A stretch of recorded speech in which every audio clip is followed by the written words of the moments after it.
Donc bonjour à tous. Je vais tenter de vous expliquer l'étude de cas via le PC. Donc on avait fait l'étude de cas 2012 pour... donc vous vous référez toujours à cette partie-là, d'accord? On avait fait toute la première partie pour 80% d'entre vous. Et donc du coup, là pour la 2.1, 2.2, certains ne l'avaient pas fait, donc vous la terminez. Et ensuite, là où vous bloquez beaucoup tous, c'est sur l'annexe 5. Donc l'annexe 5, compléter la grille d'analyse de marchandisage de segments de nouveautés. Donc vous aidez, comme vous le voyez ici, de documents 7 à 9, donc c'est-à-dire 7, 8, 9, et là c'est vraiment l'ensemble qui est important. Et ensuite vous analyserez vos résultats, vous calculez le niveau linéaire théorique. Et vous détaillez les calculs, parce que ça c'est toujours très important. On va aller directement à l'annexe 5. Pour voir à quoi ça ressemble, annexe 5.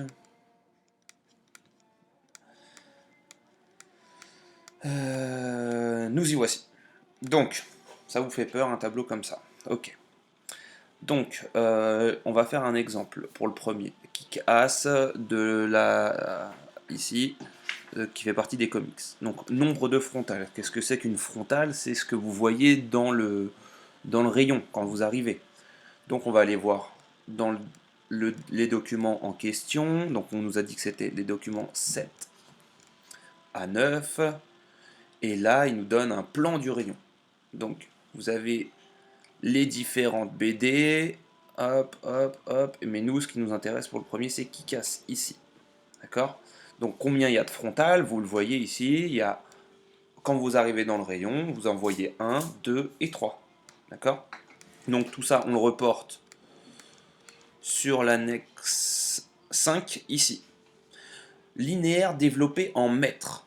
Alors attention, il y a une petite astérix, arrondir à 3 chiffres après la virgule. D'accord. Donc, combien j'ai développé de linéaire en mètres? Bah en fait, il suffit simplement de connaître la largeur de qui casse.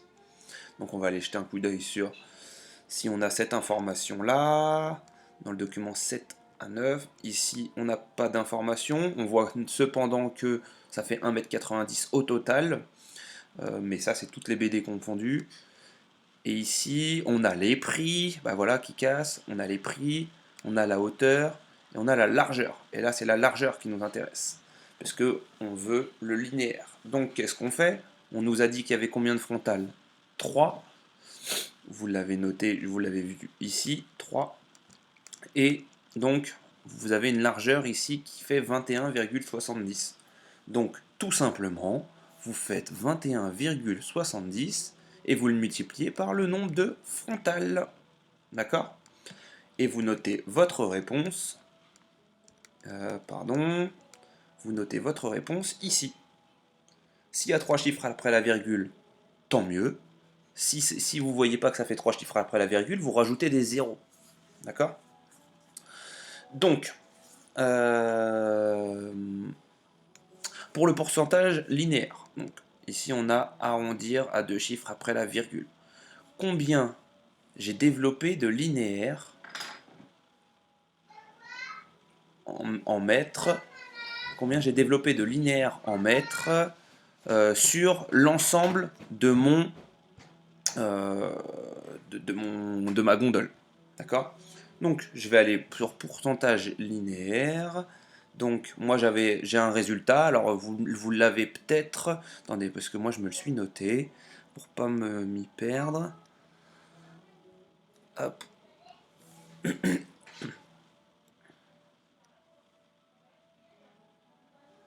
Excusez-moi, il est très long l'ordinateur.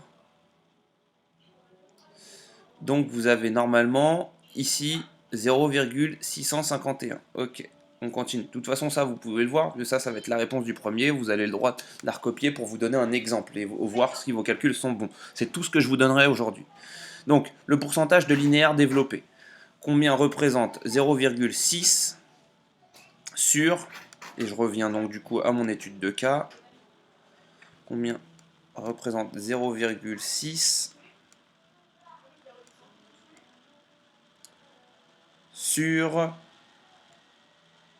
1,90 m. Mince, 1,90 m, d'accord. On a donc un rang, 2 rangs, 3 rangs, 4 rangs, 5 rangs. Donc 5, ou calculatrice, 5 fois 1,90, c'est-à-dire qu'au total, j'ai 9,50 m. Ok, 9,50 m, et nous on a dit qu'on avait 0,6.51, si j'ai bien calculé, hein, attention. Ça, divisé par, mince, j'ai déjà oublié, 1,90. Mince, j'ai oublié mon truc. 1,9 multiplié par 5, 9,5, ok.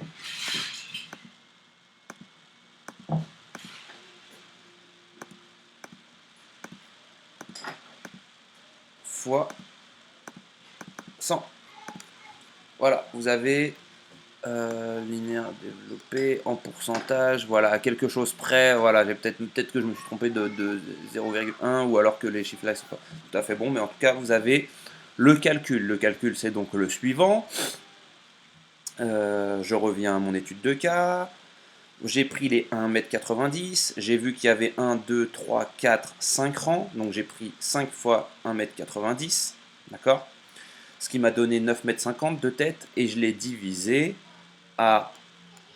Enfin, j'ai divisé mon linéaire développé, ici, de 0,650 et quelques, je l'ai divisé par les 9,50 m, et je l'ai multiplié par 100, puisque c'est un pourcentage. Attention, je veux 2 chiffres après la virgule. Vous êtes normalement censé arriver à un résultat, donc du coup, de 6,87% à peu près. Voilà. Ensuite, on va attaquer la marge totale brute. Comment est-ce qu'on fait pour trouver la marge totale brute? On a, donc pour celle-ci, toujours 2 chiffres après la virgule. Alors, on va aller s'aider donc du coup de nos documents, hein. On retourne sur nos documents. Alors vous avez le droit de les dégrafer, de faire ce que vous voulez, hein. C'est vos documents. 7 à 9. Donc, marge totale brute, si c'est une marge, c'est qu'il y a une histoire de prix, hein, d'accord? Là, ici, on voit que le prix de vente, il est de 25 euros. Ok, mais ça me donne pas trop la marge. D'accord. Et alors, comme c'est brut, c'est sur du hors taxe, donc c'est ces deux colonnes qui vont m'intéresser. D'accord. Et puis, comme c'est total, je sais que j'en ai 10 au total. Ok. Donc, on va faire la différence entre 15,80, qui est le prix d'achat, et le prix de vente, qui est de 23,73. Donc ça, c'est notre marge. Elle est de je ne sais pas combien. Une fois que vous avez fait la différence, elle est d'environ 8, hein, à peu près, hein. Et vous avez, je crois, légèrement en dessous de 8. Et ensuite, vous prenez ce résultat et vous le multipliez par 10. D'accord? Donc, ce résultat qui est multiplié par 10, vous l'avez ici. Je vous avais dit, c'était presque 8 multiplié par 10. Ça sera la même chose pour tous ceux d'en dessous, hein, d'accord? Ensuite, on attaque le pourcentage de marge brute. Le pourcentage de marge brute, je retourne toujours sur mon fameuse annexe. Le pourcentage de marge brute, c'est tout simple, le pourcentage de marge brute, hein. On a... J'ai peut-être sauté cette partie-là, hein, par contre, non?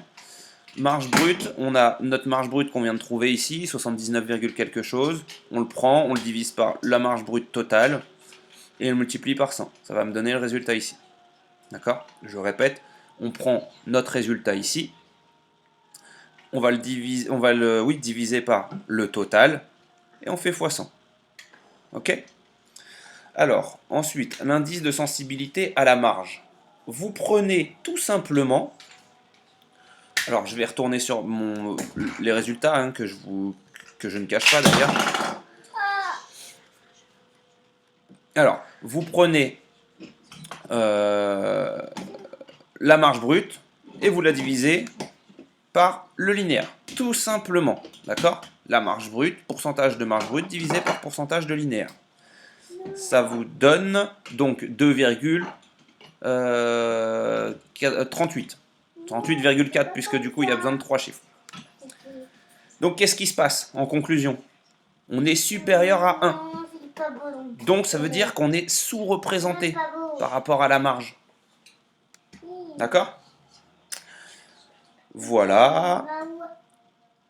Ensuite, donc c'est ça, hein, vous donnez savoir si c'est au-dessus de 1, vous êtes sous-représenté, si c'est en dessous de 1, vous êtes surreprésenté. Ça veut dire que si vous êtes sous-représenté, enfin si le produit, hein, par exemple la Kikas, est, on a dit qu'il était surreprésenté, hein, je crois. Non, sous-représenté, parce que supérieur à 1.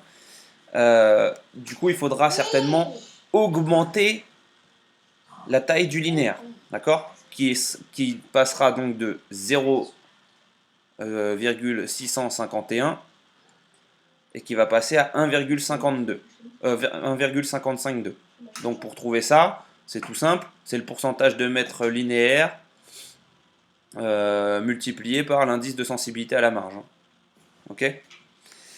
Donc du coup, ça multiplié par ça donne ça. Je continue. Je pense que vous allez avoir besoin peut-être d'aide aussi sur le reste. Alors sur ce tableau-là, hein, c'est le même calcul tout le long. Hein. Vous oubliez pas de me faire ici parce que ça c'est 2 points. Tout ça c'est 20 points au total sur 80. Ok. Et en fait c'était l'objet de notre travail. Hein. Retravailler un peu le linéaire développé, les marges brutes, etc. Et aussi en arriver ici aux indices de passage d'achat et d'attractivité que vous avez certainement mis dans votre dossier d'animation. Alors, comment est-ce que je fais ça? Là, ça vous paraît être du charabia peut-être, mais vous l'avez vu avec Madame Derwish aussi. Les indices de passage d'achat et d'attractivité. On va s'aider d'un document, et notamment même peut-être même dans les questions. Alors, je reviens à la question. Il me semble que c'est cette question-là. Donc, votre dernier calcul vous conduit à modifier le linéaire nouveauté 3 semaines après. Donc, vous avez changé tout le linéaire. Hein. 3 semaines après, vous constatez que les ventes de ces produits ont augmenté. Donc, très bonne nouvelle. Vous avez 1612 personnes qui entrent en moyenne chaque jour dans le magasin. Donc, ça, c'est une moyenne. Et c'est entre dans le magasin. D'accord? Avant la réimplantation, il y en avait 1108 qui passaient devant le linéaire nouveauté. D'accord? Donc, parmi ces 1612, il y en avait 1108 qui passaient devant le linéaire nouveauté. Maintenant, il y en a 1454. On a eu une augmentation grâce à cette réimplantation. Un petit peu pareil ici, 952 personnes achetaient au total, parmi toutes ces personnes qui passaient dans le magasin et qui rentraient, passaient dans le linéaire et qui rentraient dans le magasin. Maintenant, on a augmenté, on est à 1389. Donc ces chiffres-là sont très très importants, d'accord? Parce que c'est avec ça que vous allez faire l'annexe ici, mesurer, comparer et commenter les indicateurs de fréquentation du linéaire. Annexe 6. On retourne sur annexe 6. Donc, sur annexe 6, vous avez le document sous les yeux, hein, c'est un petit peu plus facile que pour moi. Annexe 6, pardon. Avant l'implantation, donc l'indice de passage. Comment est-ce qu'on calcule un indice de passage? Vous l'avez fait dans votre dossier d'animation. C'est le nombre de personnes qui passent dans le linéaire. Donc là, par exemple, là où j'ai ma flèche, on en a 1108 qui passaient avant l'implantation dans le linéaire, divisé par le nombre de personnes qui entrent dans le magasin en moyenne. Donc, 1612 de tête. Donc ça nous fait un résultat de 1108 qui passent dans le linéaire, divisé par le nombre de personnes qui entrent dans le magasin, 1612, ça vous donne un résultat de... Vous ferez le calcul. Pour l'indice d'achat, si jamais il y a des choses que vous n'arrivez pas à enregistrer d'un seul coup, vous faites repeat. Hein. Indice d'achat. Qu'est-ce que c'est que l'indice d'achat? C'est le nombre de personnes qui achètent. Donc, avant l'implantation, là où j'ai ma flèche, il y en avait 952. Divisé par le nombre de personnes qui entrent dans le magasin. Toujours la même chose, 1612. Donc, avant l'implantation Donc la formule, c'est le nombre de personnes qui achètent divisé par le nombre de personnes qui entrent dans le magasin. Attention, hein, les chiffres ici, c'est la même formule, mais avec la variante sur après l'implantation. Et ensuite, ce que je trouve peut-être le plus difficile, mais encore, c'est l'indice d'attractivité. C'est le nombre de personnes qui achètent, donc toujours 952, mais divisé cette fois par le nombre de personnes qui passent, ou là en l'occurrence qui passaient dans le linéaire. Donc ici, 1108. Voilà. Donc évidemment, hein, là je vous donne les quelques méthodes de calcul. Ici je vous les donne pas, donc comme ça c'est vous qui allez le retravailler, mais surtout vous me donnez le résultat. Ok? Quand vous me faites votre travail, je veux aussi le détail du calcul. D'accord? Voilà. Et ici vous me faites un commentaire. D'accord? Tout simplement, comment c'était au niveau de l'indice de passage, l'indice d'achat et de l'indice d'attractivité, et comment c'est devenu. Est-ce qu'on a augmenté, est-ce qu'on a baissé? Voilà. Ok? Si on passe à l'annexe 7A, si vous voulez, en tant que j'y suis, panier moyen d'un client sans carte en 2011. Bon, alors on va certainement céder d'un document plus haut. Un panier moyen, c'est le nombre de, c'est l'achat, hein, le nombre d'euros dépensés, le panier, quoi, divisé par le nombre de clients sans carte, du coup, là. D'accord? Attendez, on va voir où est-ce qu'il est ce document.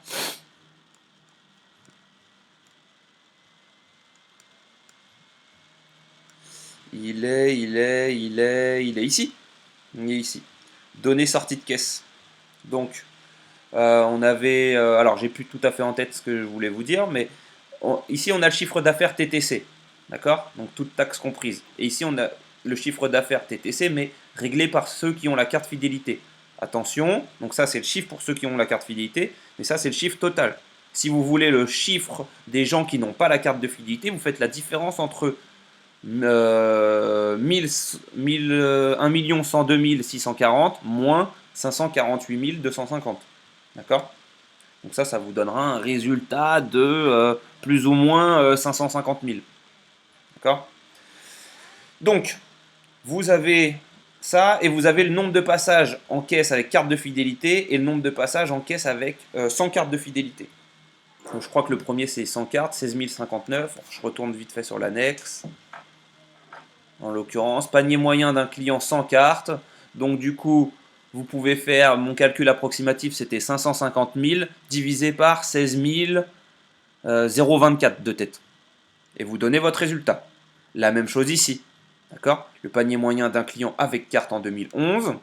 Le panier moyen d'un client avec carte en 2011, c'est 548, c'est-à-dire le chiffre d'affaires total TTC réglé avec la carte de fidélité, divisé par le nombre de personnes qui passent avec la carte de fidélité. Donc ça, divisé par ça. Tac. Évolution du chiffre d'affaires, vous connaissez l'évolution, ça y est, hein, maintenant. Hein. C'est le calcul que vous connaissez le mieux, normalement. Hein. Valeur d'arrivée moins valeur de départ divisé par valeur de départ fois 100. Vous ne trompez pas entre la valeur de départ et la valeur d'arrivée, d'accord? La valeur de départ, c'est toujours le plus ancien par rapport, le plus éloigné en termes de date par rapport à nous. Et la valeur d'arrivée, c'est le plus proche. D'accord? Et vous avez les chiffres qui sont là-haut. Hein. J'y reviens pas, mais voilà. Vous allez avoir envie de vomir à force de descendre et de remonter. Et pourcentage d'évolution, encore une fois, vous montrez le pourcentage d'évolution du chiffre d'affaires des clients porteurs de la carte en 2010 et en 2011. Il est possible que ça, ce soit peut-être pas dans ce document dont on vient de parler, mais peut-être dans celui-ci. D'accord? Est-ce qu'on a fini? Non. Ici. Là, vous êtes assez intelligent pour comprendre que ici, sur les années, on veut le premier semestre qui est 6 mois et le deuxième semestre qui est 6 autres mois. Vous me faites l'addition pour savoir combien il y a d'augmentation. D'accord? État des ouvertures. D'accord? Donc, combien il y a eu d'ouvertures dans l'année de carte de fidélité ici. Combien il y a d'ouvertures de carte de fidélité ici. Ici, évolution en pourcentage sur les 2 ans. Toujours une évolution. Valeur d'arrivée moins valeur de départ divisé par valeur de départ fois 100. Vous avez vos valeurs de départ et votre valeur d'arrivée sur les deux. Ok. les détails de votre calcul. Et vous en aurez fini. Et j'attends ça demain. Donc, bon courage. Je pense avoir été assez complet. Néanmoins, je peux répondre par vocal ou par texto. Ne harcelez pas, s'il vous plaît. Mais dimanche et demain, il n'y a pas de problème, hein, mais vous ne me harcelez pas, m'envoyez pas 15 questions d'un seul coup. Et essayez surtout, essayez. D'accord. Même si vous avez besoin de retrouver, parce que vous n'avez pas bien noté mes formules de calcul, tapez formule de calcul indice de passage par exemple, et vous allez la trouver sur Google, je pense. D'accord. Bon courage à vous, bonne fin de week-end, même si on est en confinement, ça reste un week-end. Et puis, bah écoutez, votre travail, soit vous me le... Petite dernière explication, soit vous faites, comme certains peuvent me le faire, sur feuille. Franchement, je sais, j'ai entendu, j'ai vu qu'avec Madame Derwish, c'était pas simple de rendre sur certains éléments ou avec un autre prof. Tant pis, hein, au pire, vous écrivez sur le document papier que vous avez, ou alors vous recréez le tableau complètement. Ça peut vous aider hein, au niveau de l'informatique de recréer des tableaux. Mais si vous avez, je peux comprendre que vous n'avez pas du tout envie de le faire et vous l'auriez jamais fait en classe. Donc, je peux accepter ensuite un renvoi par peut-être par comment on peut appeler ça? Par photo. Vous me l'envoyez sur mon adresse mail et puis ça ira très bien. Ok? Bon courage. Alors maintenant, il suffit d'arrêter la vidéo. Et puis, comment on fait? Ici.